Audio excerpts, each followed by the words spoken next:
On this episode of the Rebel Report, UNLV football's homecoming match holds surprises that you don't want to miss. Also, we sit down with Joe Esposito and Amari Hardy in studio to preview the upcoming Runnin' Rebels season and what expectations the team has for itself. Plus, we wrestle with Super Benji for our Act of Kindness segment. He has overcome life's toughest challenges. All this and more next on the Rebel Report.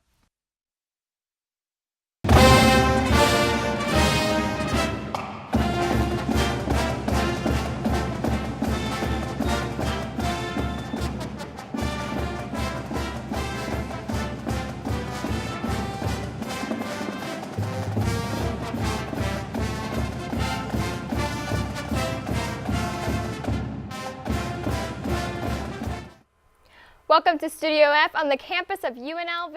This is the third episode of this season of the Rebel Report and our Halloween special. Yay! Woo! I'm Michaela Jackson. And I'm Lydia Vasquez. Before we dive into show number 3, it goes without mentioning that our reporters are being exposed to a sports market that no other university can offer. The opportunities presented create a learning environment that's beneficial in so many ways. Whether it's covering UNLV Runnin' Rebels or NASCAR events at the Las Vegas Motor Speedway, our reporters grow as journalists every step of the way. We start off with UNLV football, back from a devastating loss against Utah State, where the Mavericks scored 42 straight points and closed the game with a final of 59-28. UNLV was hoping to win its homecoming game against Air Force October 19th. Both the Rebels and the Falcons were 2-4 overall. This would end up as the third win for either school. And while the Rebels would come away with its 4th straight loss, the Rebel Report did score a victory. Naomi Brown explains. It's UNLV's homecoming. The Rebels take on Air Force in hopes to get a win in the Mountain West Conference play. UNLV took on Air Force at Sam Boyd Stadium on October 19th. The Rebels played their third game with sophomore Max Gillum starting as quarterback. Air Force scored a field goal first, but UNLV quickly caught up with a touchdown made by junior wide receiver Darren Woods. Air Force fought back with yet another field goal in the second quarter. Lexington Thomas scored a touchdown for the Rebels with a 74-yard run, while Woods made his second touchdown after a 10-yard pass from Gillum, going into halftime 21-20. During halftime, UNLV celebrated homecoming by crowning 2 students Scarlet and Gray royalty. The Rebel Report's own Brandon McGregory was nominated for the title. The winner is, make some noise for Brandon McGregor. We spoke to you before the ceremony. You were a little nervous. How you feeling now? More nervous than I was before because I was not expecting this. It's just a lot. I'm excited. I'm super excited. After halftime, the Rebels fell behind in the third quarter, and the Falcons scored 2 more touchdowns, leaving the Rebels trailing behind 41-21. UNLV scored 2 more touchdowns, but it wasn't enough to win the game as Air Force won 41-35. Max Gillum had 26 completions on 38 attempts, setting a new career high for himself. He also managed to throw 3 successful touchdowns for the second consecutive week. Overall, I thought Max did a really good job, kept his head about himself, and gave us a chance to win at the end. He grew quite a bit. I mean, he made some really, really good plays. I mean, made some really good throws, showed a lot of moxie. You know, there's still some decision-making stuff that we got to address and talk about. This loss brings the Rebels to 0-3 in Mountain West Conference play. For the Rebel Report, I'm Naomi Brown. Without the Rebel Report, I wouldn't be here. That's pretty much it. Without John, you would be. Without John, yeah. Right. John taught me everything I know. Taught us everything we know too, okay? That's right. The Rebels will look to continue their push towards a playoff spot in an already stacked Mountain West Conference. Sam Boyd did not only hold UNLV's homecoming football game, congrats Brandon, but before kickoff, they also held UNLV men's and women's basketball showcase right outside the stadium. The fans did not know what to expect, but they were excited to see their UNLV basketball players begin their season again. Brianna Hernandez gives us a look. The annual free preseason basketball fan event showcase will introduce the players and coaching staff, and for the first time the event is in conjunction with the UNLV football game. UNLV's men's and women's basketball team are holding their preseason showcase, but they're adding a twist to things, and they're bringing the basketball court from UNLV to the outside Sam Boyd Stadium. The baton swirlers made an appearance for this unique event, and the UNLV cheerleaders hyped the fans before the players came out onto the court. It's good that they're trying something different, and we're going to see both teams and see what we got this year, so we're excited. The players definitely knew how to entertain their fans as they walked down the red carpet. We challenge each other every day, day in out, just to make each other better, and just in case we got to fill that spot. So, honestly, sky's the limit for us this year, and I'm just fortunate to be here. Fans in attendance received free T-shirts, the official team schedule for both teams, and one lucky fan got the chance to win $10,000. But unfortunately, the half-court shot came up short. With all these activities, the fans were excited for the season to start. I'm really ready for the season. It's going to be really a hype season. Go Rebels. We're really excited about the squad. I'm very optimistic. We're gonna stay humble and just put in work and let the chips fall where they may. The men's and women's basketball teams rarely come together for an event, so the Lady Rebels wanted to show their skills for the season to come. The fans seemed like they enjoyed themselves. The Lady Rebels had some fun. Men's basketball, Running Rebels had some fun. I mean, come on, you can't ask for more. Fun. A lot of people came out, and I think it was fun to get to see both teams together. The shooting competition was really cool. Fans had a rare opportunity to divide up into 4 teams with the UNLV players as their teammates and have a shootout tournament. This definitely hyped up the players and coaches for their upcoming season.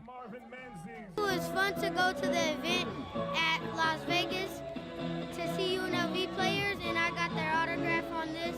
The fans and the players had a great time at their showcase, and I can't wait till the season opens on November 9th for the Lady Rebels and November 10th for the Running Rebels. This is Brianna Hernandez for Rebel Report. Thanks, Brianna. Students get free tickets to the game, so be sure to get yours. We'll talk more hoops in just a bit as Joe Esposito and Amari Hardy will join us in studio shortly for this week's Rebel Report Timeout. If you were wondering what women's basketball team has been up to during their off-season, there's no need to wonder. Brenda McGregory talks with freshman Justice Etheridge and head coach Kathy Olivier to see how they have been preparing for their upcoming season. Everyone's been asking, what have the UNLV women's basketball team been up to after such a successful season? Well, I'm here to give you the scoop. During their off-season, the Lady Rebels have been working exceptionally hard as they prepare for another sensational season. Freshman guard Justice Etheridge goes into detail about her transition in the upcoming seasons. From transitioning to high school to college basketball, is it what you expected? I mean, of course it's going to be a little different, but as long as you work hard every day and put in the work and just want to get better and improve, then everything is going to go smooth. With this upcoming season, what do you feel you can contribute? I just want to, anything the team needs or the coach needs me to do, I just want to be able to contribute in that kind of way, whether it's hitting the shot or locking up the best defender. I just want to be able to give them all I can. So, Coach, after a successful season last season, what do you feel the team can bring this coming season? Well, we're super excited about the season, and last year we finished with a bang, winning the Mountain West Conference Championship, and this year we just really want to try to improve on our record last year. And if we could do that, it'd be a great success for us. So we have a great non-conference schedule. Mountain West is always very competitive, and now we have a target on our back, so we have to come prepared and make sure that we're getting better every day at practice. So everyone's definitely excited about this upcoming season. I know we have some new faces on the roster this year. What do you feel they can bring to the table? So our new faces, I mean, we have 2 new freshmen, both very talented player, Justice and Cam. And Cam is this dynamic point guard that's very strong, has a great feel for the game. And then Justice is a local player that can really shoot the ball well from 3-point range, feisty, quick hands. I think both of them can help us, but they're still learning our system, and every day they get better, and that's what we need from them. You can catch UNLV's women's basketball team. Lady Rebels they will play their first season opener against Wright State on November 9th. It's now time for the Vegas Golden Knights game of the week, where a 4-1 win took place over the Sabres October 16th. The game kicked off with some controversy as Shea Theodore scored the opening goal, but was called back because of an offside call. With the first period coming to a close, William Carlson sets up Jonathan Marchessault for his third goal of the season. The Golden Knights picking up where they left off as they start the second period with Cody Eak in goal. That was his third goal in 4 games. One of the highlights of the match was when William Carlson registered his first goal of the season, and he's definitely relieved. Plus, with this win, Marc-Andre Fleury moves into the top 10 for all-time victories for a goaltender. It's good, you know, I think it's an honor to be amongst these guys. I think it's had them I grew up watching, and you know, it's special to be among them. And I'm very fortunate I played with a lot of good teams and players, and that helped me get up there. Something releases when you get a goal, and you're at home, and you feel pretty good. And not just the scoring thing. I think we felt really good in defensive. I think this is our best defensive game. Last season, William Carlson scored his first of 43 goals in the 7th game of the season. Now it's time to see if history will repeat itself. The new baseball stadium, the Las Vegas Ballpark, is expected to be complete by April of 2019. Yay, we can't wait. With the deadline near, construction workers are giving their all for the community. Kaylin SoCal joins us in studio and has more on the story. The new Las Vegas Ballpark in Summerlin is currently under construction, but progress is being made. The last steel beam just went into place, and the construction crew is working hard to get the project done on time. The Howard Hughes Corporation hosted a special topping off ceremony at the Las Vegas Ballpark to recognize the great work by the 200 construction workers on the project. You're the backbone of not only this community, but the whole country. Without the labor force, things don't get done. And on behalf of the whole organization with the baseball side of things, I can't thank you enough for everything you do. Dignitaries and workers signed the steel beam in honor of their hard work. You're going to be able to drive by this stadium, and you're going to say, I helped build that stadium. This is a memory that you're going to have. This is a legacy for every single one of the labor folks that are here today. And for that, I want to say thank you so much on behalf of Clark County for making this dream come true for all of us. Have a terrific day. Let's play ball. A couple weeks after the Oakland Athletics partnered with the 51s, the last steel beam went up at the Las Vegas Ballpark. There you have it, topping out. According to a worker on site, construction is a little behind, but they are expected to make it up in time for the first pitch on April 9th. Back to you guys. Thanks, Kaylin. The Las Vegas Ballpark will also host community, nonprofit, and other sporting events. Now let's send it over to John for more hoops talk in this week's Rebel Report Timeout. Rebel Report Timeout. All right, thanks, guys. We continue our special Halloween edition of the Rebel Report with a couple guys that hope to scare some opponents this season. It's not these two clowns. Shark, you're on camera too. You're on graphics. Get back in the control room. Oh my God. Good. No, these two guys. We got the Running Rebels in studio with us. We got Joe Esposito, special assistant to head coach Marvin Menzies, and second-year guard Amari Hardy. Guys, we like the atmosphere here. It's fun on the Rebel Report. No question. You'll be back next week, I'm sure. Sure. Yeah. So, Amari, let's start. So this is your second year here in the program. For Joe, first year in the program. I'm wondering in what situations does the player teach the coach, right? Because he's kind of the rookie out here, isn't he? Yeah. You know, in every situation, the player teaches the coach. But he's been great to me, you know, since his time being here. I think we built a great relationship. He's spread a lot of knowledge on me since he's been here, and I think I've learned a lot from him in such a short amount of time so far. Yeah, and you're from Detroit, and you're from out east, and I know both of you love Vegas so far. You've been hitting up shows like crazy, right? What's no question number one on the list? You know, my wife and I were now empty nesters. Yeah. So we have opportunity to go to shows at night, so it's been great. We've had a great time. We've enjoyed Vegas, the atmosphere, the people. It's been so much fun, and I'm really proud to be here. Oh, what's on the list for you? Drake? I've been to the Drake and Migos concert. Recently seen J. Cole, caught LeBron and the Warriors here. Yeah, that was a good game. So it's been a fun experience for me. Great city, guys. I love Vegas. I'm a native to Vegas. Joe, as we were talking earlier before we came on here, you've been around Vegas. Obviously, you know, Vegas is a hub for basketball, whether it be college or pro basketball. But it's your first full-time job here in Las Vegas, linking up with Marvin, who you've known for a couple decades now.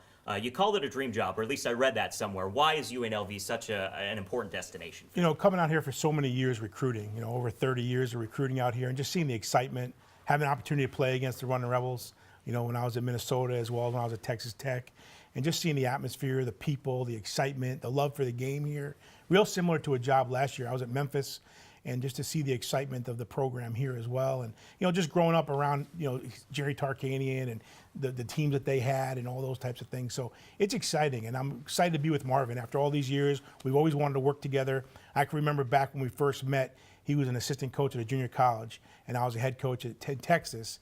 And I remember meeting him in a weight room, and he was showing me around, and that's how our relationship started, and it's built from there. And for me to be here is really a great thing, and I'm excited. Yeah, that must have been a minute or so ago.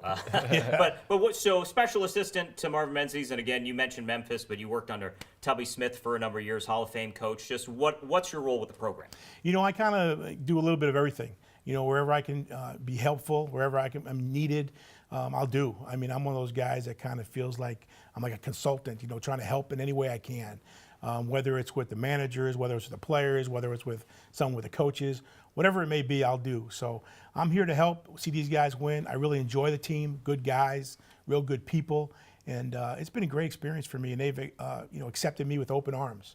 And so it's been a lot of fun. I'm looking forward to the season and what we can produce out here in Vegas. Yeah, absolutely. And speaking of roles, I mean, Amari, year 2 for you. Obviously, your role's going to expand as the roster changes here with the Runner Rebels. Where do you see your role fitting in year 2, and do you feel you're ready to fill a bigger role? I think I did a great job preparing myself, you know, for a bigger role this offseason. You know, I think the coaches also did a great job, you know, just helping me to develop my game. And I think, you know, my teammates, you know, are accepting me with open arms, allowing me to step up, you know, to be able to play that big role for us this year. Yeah, you guys have been practicing, at least officially, for a couple weeks, and then there's a secret, not so secret scrimmage you guys had against Cal, I think, this past weekend. Yes. What'd you learn against them? And just tell us where you're at. You feel like you're ready to get at it, or do you obviously need a little more time to prep? I think, you know, that scrimmage was real great for our team. You know, a lot of the time that we spent together, that was our first time actually playing against, you know, a different opponent. You know, we've been playing against each other every day in practice. We got to see where we matched up against other people. And I think, you know, a lot of guys, you know, it was just like a judgment day for them, seeing where they was at. You know, I think it was a great, you know, chance for me to see how I matched up against other people, being I was playing against my teammates for the whole summer. Yeah, I was at the showcase around homecoming, right, that you guys had over at Sam Boyd Stadium. And great event, a lot of fun. But I talked to Marvin, and he was kind of talking about, well, we got to stay level-headed. Like, you know, maybe there's, you know, we might surprise a few people this season. Just kind of, what do you feel the vibe of this team is and its identity? I think there's a lot of that going on. There's a lot of excitement for the program. You know, I think the seniors that are on our team are really good players, really good guys, really good leaders.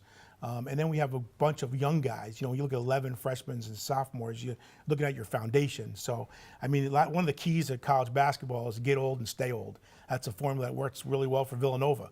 You know, and we feel like our team has got a good base. We like our upperclassmen, and I think Marvin's excited because that's what he's about.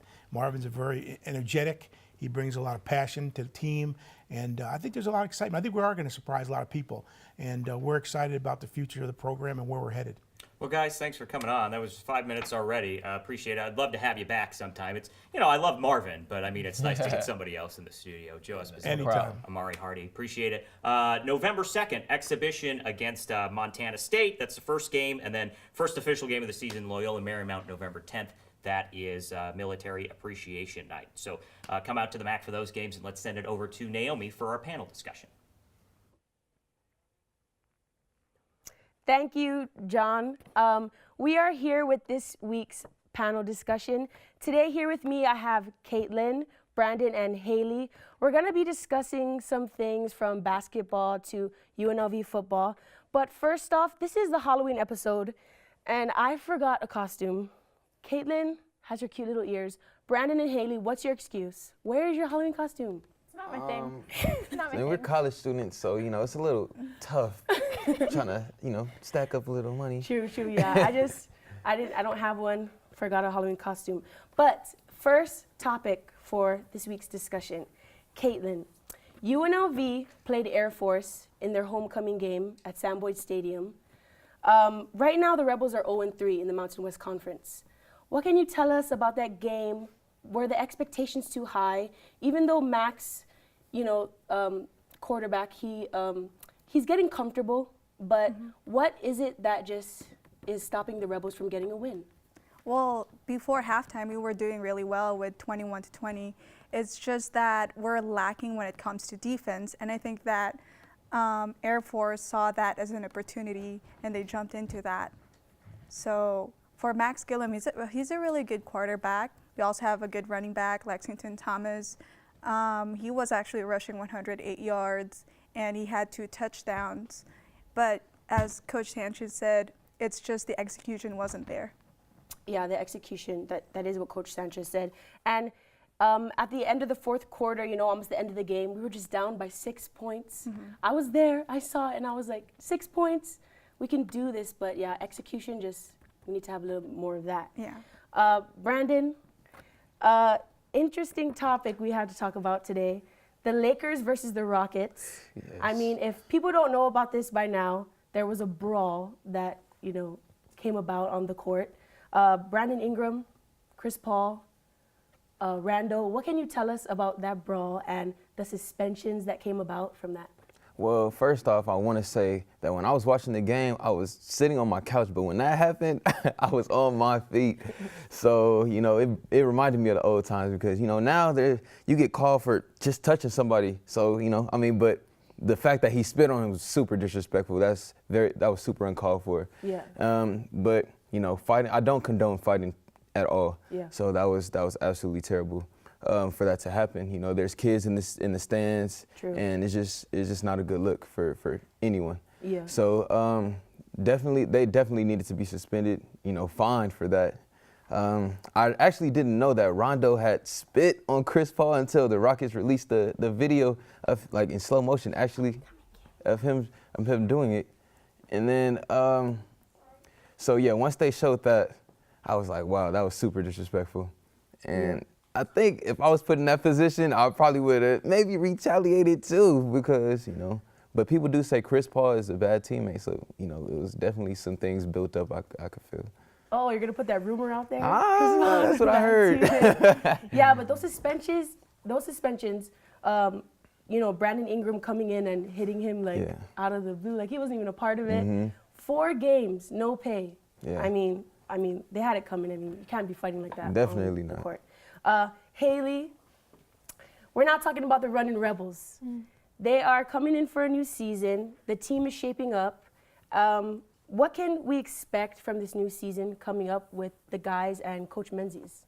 Well, the Rebels start their season November 2nd against Montana State, and we are coming out with the loss of Brandon McCoy, which personally I don't think is a big hit to the Rebels. Brandon McCoy wasn't great defensively, in my opinion. They can do better. We're seeing new players come in.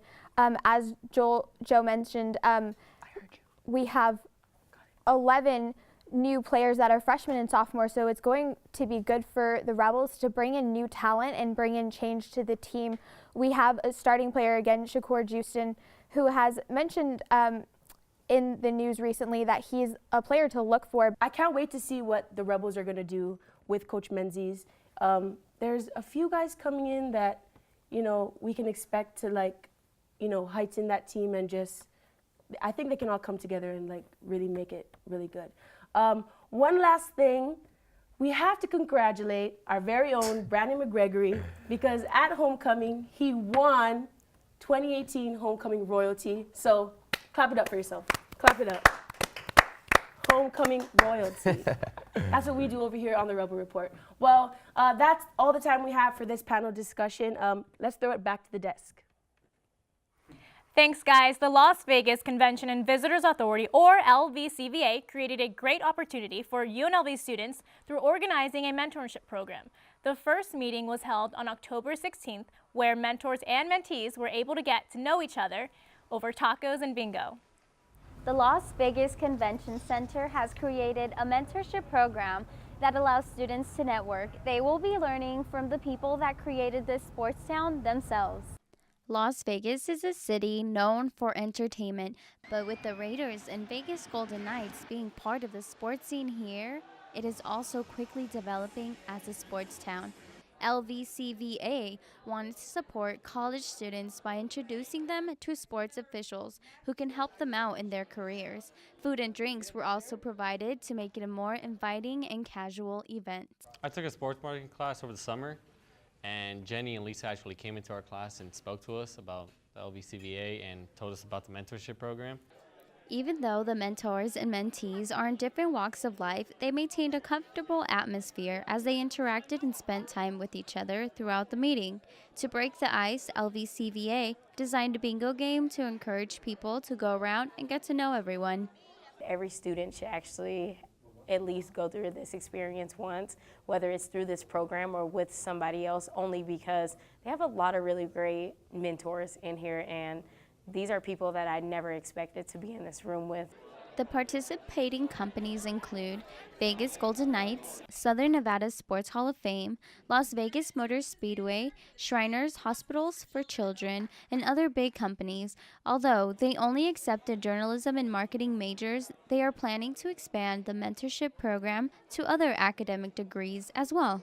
This program is not only beneficial to the mentees, but also to the mentors, as they will be able to understand the younger generations more and use this knowledge by projecting it into their business. We get to learn from the younger generation. We get to see how do we market or communicate to you, to the new generation of consumer for Las Vegas. So it's mutually beneficial for the mentee to learn from the best of the best, and it's great for us mentors to see a new standpoint on marketing the destination.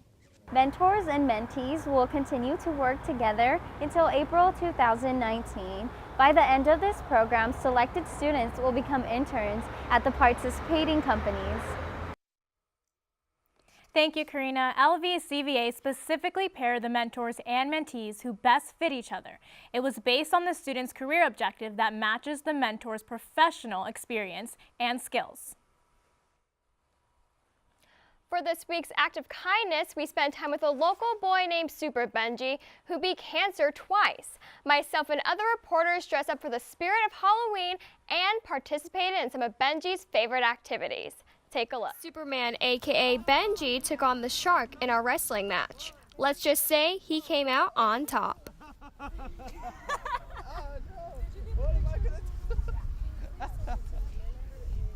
Oh, 1, 2, 3. He wins. He wins. Benji also took on the pumpkin with the help of his brother. But Super Benji couldn't help but say his ultimate win with pride. I beat cancer. The 4-year-old beat a rare form of brain cancer and beat spinal cancer. That's why he is called Super Benji. Wrestling isn't the only thing Benji enjoys. We also played his favorite sport, baseball.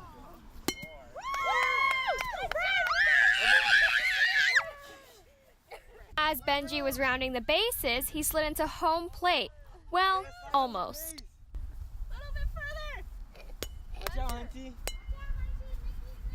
Benji's mom, Azalea, couldn't help but share her favorite part of the day. Oh my gosh, I probably took like 100 pictures. I think everything was my favorite. It was so cool, just the way everyone came out and the kids. It was just perfect, so cute. But they were all, Shark was super cool, T-Rex, Pumpkin. Like, I feel like for Benji, he's this big, so having all these costumes that are like ginormous was, I think they're all winners. But there is nothing like having others make her son smile. For you guys to take time out of your day and come out here and plan these special days is extra special to us. After some intense wrestling and baseball, it was time for the donut eating contest. Let's just say Benji cheated by using his hands, but his older brother JJ took the title. We awarded Benji with Best Wrestler, JJ with Best in Eating Donuts, and Jason, aka the Shark, with Best Costume. Plus, our day ended with a silly string war.